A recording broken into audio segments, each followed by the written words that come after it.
Hello guys, வணக்கம் and welcome back to சிறப்பு media 2.0. நான் உங்கள் உதய். இந்த வீடியோவில் நம்ம எதை பற்றி பார்க்க போகிறோம் அப்படின்னு பார்த்தீங்கன்னா, பிக் பாஸ் சீசன் 8ஓட 14வது வாரத்துக்கான 3வது நாளுக்கான மதிய நேர ஓட்டிங் முடிவுகளை தான் இந்த வீடியோவில் முழுசாக பார்க்க போகிறோம். ஸோ இந்த வீடியோக்கு போகிறதுக்கு முன்னாடி நம்மளோட சேனலை சப்ஸ்கிரைப் பண்ணாதாங்க சப்ஸ்கிரைப் பண்ணிச்சுக்கோங்க. பக்கத்தில் ஒரு பெல் ஐக்கான் இருக்கும், அதையும் ப்ரெஸ் பண்ணி ஹாலில் போட்டுக்கோங்க. அப்போ தான் நாங்கள் அப்டேட் பண்ணுற ஒவ்வொரு வருஷமும் உங்களுக்கு நோட்டிஃபிகேஷன் வந்து சேரும். நிறைய பேர் வீடியோக்கள் பார்க்குறீங்க, ஆனால் சப்ஸ்கிரைப் பண்ண மாட்டேங்கிறீங்க அண்ட் லைக் பண்ண மாட்டேங்கிறீங்க. ப்ளீஸ் கன்சிடர் பண்ணுங்கள் இதை. அண்ட் இன்றைக்கான வீடியோக்குள்ளே வந்து போயிடலாம். நம்பர் 1 பொசிஷனில் யார் இருக்காங்க அப்படின்னு பார்த்தீங்கன்னா, நம்மளுடைய முத்துக்குமரன் அவர்கள் தான் வந்துட்டு இருக்காங்க. அவங்க வாங்கிய ஓட்டுகளோட எண்ணிக்கை அப்படின்னு சொல்லி பார்க்கும்போது 1,10,500 ஓட்டுகளாகும். அண்ட் பர்சன்டேஜ் வைஸ் அப்படின்னு சொல்லி பார்க்கும்போது 35.95% வந்துட்டு இருக்காரு நம்மளுடைய முத்துக்குமரன் அவர்கள். ஸோ காலையை விட இப்போதைக்கு கம்பேர் பண்ணும்போது வந்து பார்த்திங்கன்னா 1% வாக்குகள் வந்து குறைஞ்சிருக்கு அப்படின்னே வந்து சொல்லலாம். ஏன்னா காலை நேர முடிவின் போது 36.80 அப்படிங்கிற மாதிரி வந்து இருந்தது. பட் இப்போ வந்து பார்த்திங்கன்னா 35.95% வந்து இருந்துட்டுருக்காங்க. பட் எனிஹவ் யாராலையும் அவர் வந்து தொடக்கூட முடியாது. ஏன்னா அந்த மாதிரி ஒரு வாக்குகள் வந்து வாங்கிட்டு இருக்காரு நம்மளுடைய முத்துக்குமரன். அதுக்கடுத்து தான் 2வது பொசிஷனில் நம்மளுடைய சௌந்தர்யா அவர்கள் வந்து இருந்துட்டுருக்காங்க. அவங்க வாங்கிய ஓட்டுகளோட எண்ணிக்கை அப்படின்னு சொல்லி பார்க்கும்போது 54,182 ஓட்டுகளாகும். அண்ட் பர்சன்டேஜ் வைஸ் அப்படின்னு சொல்லி பார்க்கும்போது 17.63% வந்து இருந்துட்டுருக்காரு நம்மளுடைய சௌந்தர்யா அவர்கள். ஸோ இவங்களும் வந்து பார்த்திங்கன்னா அட்டகாசமான ஒரு பிளேயர் அப்படின்லாம் வந்து சொல்லிக்கிற அளவுக்கு இல்லைனா கூட, ஆனாலும் மக்களோட மனசில் வந்து ஏதோ ஒரு விதத்தில் வந்து பார்த்திங்கன்னா இடம் பிடிச்சிருக்காங்க அப்படின்னு வந்து சொல்லலாம். ஸோ அதனால தான் இவ்வளோ வாக்குகள் வந்து வந்திருக்கு. பட் லாஸ்ட் வீக்கை விட, லாஸ்ட் மீன்ஸ் இவங்க எப்போ நாமினேஷனில் வந்தாங்களோ அதை விட கம்பேர் பண்ணும்போது இப்போ வாக்குகள் அப்படிங்கிறது வந்து குறைஞ்சிருக்கு சௌந்தர்யாவை பொறுத்த வரலையும். அதுக்கடுத்து 3வது பொசிஷனில் விஜய் விஷால் அவர்கள் வந்து இருந்துட்டுருக்காங்க. அவங்க வாங்கிய ஓட்டுகளோட எண்ணிக்கை அப்படின்னு சொல்லி பார்க்கும்போது 29,685 ஓட்டுகளாகும். அண்ட் பர்சன்டேஜ் வைஸ் அப்படின்னு சொல்லி பார்க்கும்போது 9.66% இருந்துட்டுருக்காரு நம்மளுடைய விஜய் விஷால் அவர்கள். ஆக்சுவலாக இந்த மனுஷன் வந்து 6வது பொசிஷனில் வந்து இருந்தார். பட் இப்போ வந்து பார்த்திங்க அப்படின்னா பட்டுன்னு மேலே ஏறி இப்போ 3வது பொசிஷனுக்கு வந்து வந்திருக்காப்புல. ஃபஸ்ட்டு 2 பேர் இருக்காங்க இல்லையா, முத்துக்குமரன் அண்ட் சௌந்தர்யா, இவங்க 2 பேர் மட்டும்தான் சேஃபர் ஜோனில் வந்து இருக்காங்க அப்படின்னு தான் நான் சொல்லுவேன். மீதம் இருக்கக்கூடிய 5 பேருமே டேஞ்சர் ஜோனு தான். அதுக்கடுத்த 4th பொசிஷனில் ஜாக்லின், அவங்க வாங்கிய ஓட்டுகளோட எண்ணிக்கை அப்படின்னு சொல்லி பார்க்கும்போது 29,049 ஓட்டுகளாகும். அண்ட் பர்சன்டேஜ் வைஸ் அப்படின்னு சொல்லி பார்க்கும்போது 9.45% வந்துட்டு இருக்காங்க நம்மளுடைய ஜாக்லின் அவர்கள். ஸோ இவங்களும் வந்து அட்டகாசமான ஒரு பிளேயர், கண்டிப்பாக சொல்லியே ஆகணும். ஆனால் ஓட்டிங் வைஸ் அப்படின்னு சொல்லி பார்க்கும்போது இவங்களுக்கு எப்பயுமே ஆவரேஜான ஓட்டிங்ஸ் மட்டும் தான் வந்து விழுந்திருக்கு. 1 or 2 வீக்ஸை தவிர்த்து அந்த 1 or 2 வீக்ஸில் வந்து பார்த்திங்கன்னா சௌந்தர்யா அண்ட் முத்துக்குமரன் இவங்க 2 பேருமே வந்து நாமினேஷன் வந்து வந்திருக்க மாட்டாங்க. அதனால் ஜாக்லின் வந்து பார்த்திங்கன்னா கொடிக்கட்டி பறந்துட்டு இருந்தாங்க அப்படின்னு தான் வந்து சொல்லும். இப்போ 5th பொசிஷனில் அருண் பிரசாத் அவர்கள் வந்து இருந்துட்டு இருக்காரு. அவர் வாங்கிய ஓட்டுகளோட எண்ணிக்கை அப்படின்னு சொல்லி பார்க்கும்போது 28,998 ஓட்டுகளாகும். அண்ட் பர்சன்டேஜ் வைஸ் அப்படின்னு சொல்லி பார்க்கும்போது 9.43% இருந்துட்டு இருக்காரு நம்மளுடைய அருண் பிரசாத் அவர்கள். ஸோ இவரும் வந்து பார்த்திங்கன்னா ஒரு நல்ல பிளேயராக தான் வந்து தெரிஞ்சார் இனிஷியல் ஸ்டேஜில். பட் அதுக்கப்புறம் வந்து பெரிய தப்பு பண்ணார், மறுபடியும் வந்து செட்டில் டவுன் ஆனார், மறுபடியும் ஒரு பெரிய தப்பு பண்ணார், அப்புறம் செட்டில் டவுன் ஆனார் அப்படின்ற மாதிரி இவருக்கு வந்து கொஞ்சம் அப் டவுன்ஸ் அப்படின்னு சொல்லி நிறைய மூவ்மெண்ட் வந்து இருந்துகிட்டே இருந்தது இந்த சீசனை பொறுத்தவரையிலையும்.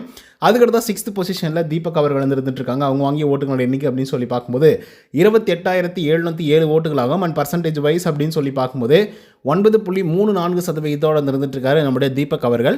ஸோ இவர் வந்து ஒரு நல்ல பிளேயர், ஒரு சூப்பரான ஒரு பிளேயர், கிளாஸான ஒரு பிளேயர் அப்படின்னே வந்து சொல்லலாம். ஏன் அப்படின்னு பார்த்தீங்கன்னா ஒவ்வொருத்தரும் ஒவ்வொரு விதத்தில் வந்து கேம் ப்ளே பண்ணிட்டு இருந்தாங்க. அவங்களுடைய இண்டிவிஜுவாலிட்டி வந்து பார்த்திங்கன்னா ரெஜிஸ்டர் பண்ணிட்டு இருந்தாங்க. அந்த விதத்தில் தீபக் அவர்களுடைய இண்டிவிஜுவாலிட்டி வேறு லெவலில் வந்து இருக்கும். ஒரு பையனை வளர்த்தனா இப்படி வளர்த்தனாம்பா அப்படின்ற லெவலுக்கு வந்து பார்த்திங்கன்னா இருக்காப்புல. அதுக்கடுத்த 7th பொசிஷனில் பவித்ரா, அவங்க வாங்கிய ஓட்டுகளோட எண்ணிக்கை அப்படின்னு சொல்லி பார்க்கும்போது 26,257 ஓட்டுகளாகும். அண்ட் பர்சன்டேஜ் வைஸ் அப்படின்னு சொல்லி பார்க்கும்போது 8.54% வந்து இருந்துட்டு இருக்காங்க நம்மளுடைய பவித்ரா ஜனனி அவர்கள். ஸோ இவங்க ஒரு சூப்பர் பிளேயர் தான். பட் இவங்களுக்கு வந்து அந்த ஆவரேஜ் ஆஃப் ஓட்டிங்ஸ் அப்படிங்கிறதெல்லாம் ரொம்ப அதிகமாகலாம் வராது. அப்படியே வந்து பார்த்திங்கன்னா மீடியம் ஸ்டேஜ்லேயே வந்து இருந்துட்டு இருக்கும். அந்த ஆவரேஜ்லேயும் ஆவரேஜ் அப்படின்ற மாதிரி வந்து இருக்கு இல்லையா. ஸோ அந்த மாதிரி தான் ஓட்டிங்ஸ் அப்படிங்கிறத வந்து வாங்கிட்டு இருப்பாங்க பவித்ரா அவர்கள். இவங்களுக்கு இருந்ததுலே மிகப்பெரிய குறைபாடு அப்படின்னு சொல்லணும் அப்படின்னா, இவங்க கேமை நல்லா பர்ஃபார்மன்ஸ் பண்ணுவாங்க, கேமுக்கு எவ்வளோ நாளும் வேல்யூ பண்ணுவாங்க, எவ்வளோ நாளும் ரிஸ்க் எடுப்பாங்க. பட் அப்பார்ட் ஃப்ரம் தட் எந்த விதமான ஆக்டிவிட்டீஸும் பெருசாக வந்து பண்ண மாட்டாங்க. இட்ஸ் மீன்ஸ் அந்த கேமை பற்றி ஃபோக்கஸ் பண்ணுறதோ, இல்லை அதை பற்றி பேசுகிறதோ, இல்லை அதை பற்றி டிஸ்கஸ் பண்ணுறதோ, அதனால் இது நடந்துச்சு, இதனால் அது நடந்துச்சு அப்படின்றதோ, இல்லை அது மூலிமா வந்து ஒரு கான்ட்ரவர்சியை வந்து மேக் பண்ணுறதோ, அந்த மாதிரி எதுவுமே பண்ணாமல் கேம்னா கேம் அது மட்டும்தான் கான்சன்ட்ரேட்டட். மற்ற நேரங்கள் வந்து பார்த்திங்கன்னா அவங்க ஒரு கிச்சன் இன்சார்ஜ்னா அந்த ஒர்க்கை பார்ப்பாங்க, சமையல்காரர்னா அந்த வேலையை பார்ப்பாங்க, பாத்ரூம் கிளீனர்னால் அந்த வேலையை மட்டும்தான் பார்த்துட்டு இருப்பாங்களே தவிர சும்மா போயிட்டு எல்லாரையும் நோண்டி நான் இதை பண்ணேன் அதை செஞ்சேன் எனக்கு அவங்க இப்படி பண்ணிட்டாங்க, அவங்க எனக்கு இப்படி பண்ணிட்டாங்க அப்படிங்கிற மாதிரி எல்லாம் வந்து பார்த்திங்கன்னா பவித்ரா அவர்கள் வந்து தற்பெருமை பேசி அந்த கேமை வந்து இன்னும் கொஞ்சம் பெருசு பண்ணி பேசி பெருசாக வந்து எதுவுமே கொண்டு போகல. அதனாலேயே பவித்ரா அவர்களுக்கு வந்து குறைவான வாக்குகள் வந்து வந்திருக்கு.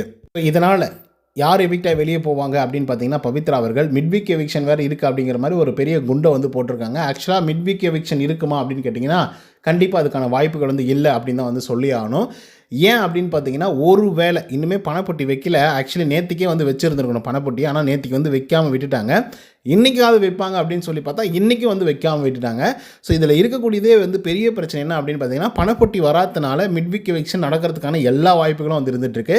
மிட்வீக் எவிக்ஷன்னா என்ன, இந்த வியாழக்கிழமை நாட்களில் வந்து பார்த்திங்கன்னா எவிக்ஷன் வந்து நடைபெறும். இட்ஸ் மீன்ஸ் நாளைக்கு, சரிங்களா?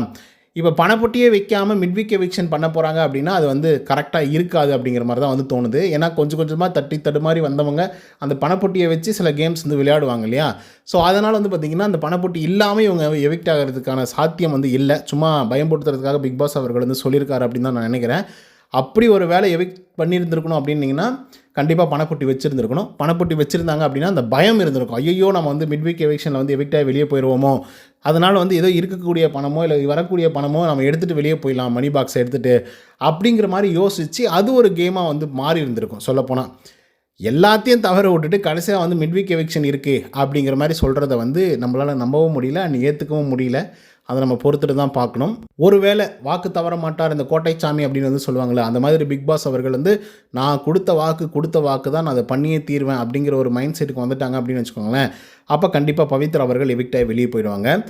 அடுத்ததாக யார் எவிக்ட் ஆகுவாங்க அப்படிங்கிறதான் ஒரு பெரிய கேள்விக்குறியாக வந்து இருக்கும். மிட்வீக் எவிக்ஷனில் பவித்ரா எவிக்டாகி வெளியே போகிறாங்க அப்படின்னா வீக்கெண்ட் டேஸில் வந்து எவிக்ட் ஆகிறதுக்கு கிட்டத்தட்ட 4 பேருக்கு வாய்ப்புகள் வந்து இருந்துகிட்ருக்கு. ஒன்று விஜய் விஷால், ஜாக்லின், அருண் பிரசாத் மற்றும் தீபக் அவர்கள். நான் முன்னரையே வந்து சொன்னேன், ஃபஸ்ட்டு 2 பேர் வந்திருக்காங்க இல்லையா, முத்துக்குமரன் அண்ட் சௌந்தர்யா. இவங்க 2 பேர் மட்டும்தான் டாப் லிஸ்ட்டில் வந்து இருந்துகிட்ருக்காங்க. அதே மாதிரி யாராலையும் அசைக்க முடியாது. அந்த 2 பேரில் யாரையும் கொண்டு வந்து இவங்க எவிக்டட் அப்படின்னு சொல்லி காட்டவும் முடியாது. அப்படி காமிச்சிட்டாங்க அப்படின்னா அது வந்து ரொம்ப ரொம்ப பெரிய அன்ஃபேர் அப்படின்னே வந்து சொல்லலாம். அது வந்து விஜய் டிவிக்கும் ஹாட் ஸ்டாருக்கும் விலை போகக்கூடிய மிகப்பெரிய அடியாக வந்து இருக்கும் அப்படின்றதுல மாற்றுக்கிறதுல. So first eviction maybe Pavithra அவர்களாக இருக்கலாம். அடுத்ததாக 2வது எவிக்ஷன் அப்படின்னு சொல்லி போகும்போது 4 பேர் அதில் லிஸ்ட்டில் வந்து இருக்கான். இப்போ அந்த ஓட்டிங்குடைய டிஃப்ரென்ஸ் வந்து பார்த்துடலாம். இப்போ சௌந்தர்யா இருக்காங்க இல்லையா, அவங்க செகண்ட் பொசிஷனில் வந்து இருக்காங்க. அவங்களுக்கும் விஜய் விஷாலுக்கும் வந்து பார்த்திங்கன்னா கிட்டத்தட்ட சொல்லப்போனால் ஒரு 25,000 வாக்குகள் வந்து வித்தியாசம் வந்து இருக்குது. ஸோ அதனால் வந்து பார்த்திங்கன்னா சௌந்தர்யா வந்து டேஞ்சர் ஜோனில் கிடையாது. பட் விஜய் விஷால் வந்து இருந்துகிட்ருக்காரு. ஏன்னா விஜய் விஷாலுக்கு வந்து 29,685. ஓகேங்களா? இப்போ அடுத்தபடியாக இருக்கிறது ஜாக்லின். இப்போ ஜாக்லினுக்கும் விஜய் விஷாலுக்கும் உள்ள வித்தியாசம் அப்படின்னு சொல்லி பார்க்கும்போது ஒரு 600 வாக்குகள் மட்டும் தான் வித்தியாசம் வந்து இருந்துகிட்ருக்கு. அதுக்கடுத்தா ஜாக்லின், அருண் இவங்க 2 பேரையும் கம்பேரிட்டிவ்லி வந்து பார்க்கும்போது ரொம்ப ரொம்ப சொற்பமான ஒரு 51 வாக்குகள் மட்டும்தான் வித்தியாசமே வந்து இருந்துகிட்ருக்கு ஜாக்லினுக்கும் அருண் பிரசாத்துக்கும். அதுக்கடுத்து அருணுக்கும் தீபக்குக்கும் அப்படின்னு சொல்லி பார்க்கும்போது ஒரு 200 வாக்குகள் வந்து பார்த்திங்கன்னா வித்தியாசத்தோடு வந்து இருந்துகிட்ருக்காங்க. ஸோ அதனால் இந்த 200, 300, 50, 10, 20 இதெல்லாம் வந்து அவங்க வந்து கன்சிடரேஷனே வந்து பண்ணிக்க மாட்டாங்க. வித்தியாசம் இருக்குது, ஒரு 5,000, 10,000, 15,000 வாக்குகள் வித்தியாசம் இருக்குது அப்படின்னா அப்போ வேணால் சொல்லுங்கள். ஓகேங்களா? அவங்க வந்து சேஃபர் ஜோனில் இருக்காங்க அப்படின்னு வந்து வச்சுக்கலாம். இந்த 10, 100, 200, 500, 600 வித்தியாசமெல்லாம் வந்து பார்த்திங்கன்னா அவங்க பார்க்க மாட்டாங்க. அதில் கண்டிப்பாக ஃபேவரட்டிசம் அப்படிங்கிறது வந்து நடக்கும். ஸோ அப்படி நடந்துச்சு அப்படின்னா நம்ம எக்ஸ்பெக்ட் பண்ணுறக்கூடிய ஆட்கள் வந்து வெளியே ஏற மாட்டாங்க, அன்எக்ஸ்பெக்டடான ஆட்கள் வந்து வெளியேறுவாங்க. ஸோ இதுதான் வந்து பார்த்திங்கன்னா ஒவ்வொரு சீசன்லேயும் வந்து நடந்திருக்கு. ஸோ அதனால் நம்மளால் ப்ரெடிக்ஷனே வந்து பண்ண முடியாது. ஃபஸ்ட் எவிக்ஷன் பவித்ரா, அதுக்கடுத்து தான் எவிக்ட் ஆக போகிறது அந்த 4 பேரில் யாராவது ஒரு ஆளாக வந்து இருந்துகிட்ருக்கலாம். அதுக்கிடையில் வந்து பணப்பொட்டியை வைக்கிறாங்க அப்படின்னா அந்த பணத்தில் வந்து கையை வச்சு தூக்கிட்டு கிளம்பிட்டாங்க இந்த 4 பேரில் யாராவது ஒரு ஆள் அப்படின்னா ஓகே. இல்லை சௌந்தர்யாவே எடுக்கிறாங்க அப்படின்னாலே ஓகே. ஏன்னா அவங்க வின் பண்ண போகிறதில்ல. போகும்போது ஒரு 16 இல்லை 20 லட்சமோ எடுத்துகிட்டு போனாங்க அப்படின்னா அவங்களுக்கு கண்டிப்பாக வந்து பயங்கர யூஸ்ஃபுல்லாக வந்து இருக்கும். இல்லை நான் ஃபைனல் ஸ்டேஜில் வந்து நிற்கணும், அதுதான் என்னுடைய அங்கீகாரம், பணம் எப்போனாலும் சம்பாதிச்சிக்கலாம் அப்படிங்கிற ஒரு முடிவில் இருந்தாங்கன்னா சௌந்தர்யா அதை தொடக்கூட மாட்டாங்க. விஜய் விஷால் எடுக்கிறதுக்கான வாய்ப்புகள் இருக்குது. ஏன் அப்படின்னு பார்த்தீங்கன்னா அவர் வந்து ஏகப்பட்ட நெகட்டிவிட்டி வந்து கிரியேட் ஆகிடுச்சு. ஸோ அதனால் வேணாம்ப்பா, இதுக்கப்புறம் நம்ம ரிஸ்க் எடுக்க வேண்டாம், நம்ம வந்து பணப்பொட்டியை எடுத்துகிட்டு கிளம்பிடலாம் அப்படிங்கிற ஒரு முடிவில் இருக்கலாம். இல்லை ஜாக்லினே கூட வந்து யோசிக்கலாம். ஏன்னா அவங்க வந்து வெளியிலேருந்து போன ஆட்கள் வந்து இன்புட் எல்லாம் வந்து கொடுக்குறாங்களே, என்னென்னா இப்படி நடந்துகிட்ருக்கு, அப்படி நடந்துகிட்ருக்கு, இந்த மாதிரி ஆச்சு, அந்த மாதிரி ஆச்சு அப்படின்னு சொல்லிட்டு. ஸோ அதனால் ஒரு அண்டர்ஸ்டாண்டிங்குள்ளே வந்திருக்கலாம் ஜாக்லின். ஓகே, முத்துக்குமரனுக்கு போனாலும் போகலாம், ஸோ நம்ம இல்லை ஃபைனல் ஸ்டேஜ் வரைக்கும் போகலாம் அப்படின்ற மாதிரி.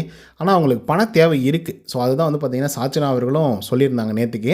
அவங்களுக்கு பண தேவை இருக்குது, அதனால் பணப்பொட்டி எடுக்கிறதுக்கான எல்லா வாய்ப்புகளும் இருக்குது அப்படின்னு சொல்லி சாச்சனா சொன்னாங்க. ஸோ அந்த மாதிரி நடக்கிறதுக்கான வாய்ப்புகளும் வந்து இருக்குது. ஸோ ஒரு வேளை எடுத்துட்டாங்க அப்படின்னா சூப்பர் தான், எடுக்கலை அப்படின்னா அவங்களுக்கு நஷ்டம் தான். ஓகே கைஸ், இதில் நிறைய விஷயங்கள் வந்து டிஸ்கஸ் பண்ணியிருந்தோம். ஸோ இதை பற்றின உங்களோட கருத்துக்கள் என்ன அப்படிங்கிறத கமெண்ட்ஸில் சொல்லுங்கள். இந்த வீடியோ பிடிச்சிருந்தா லைக் அண்ட் சப்ஸ்கிரைப் பண்ணுங்கள். நன்றி, வணக்கம்.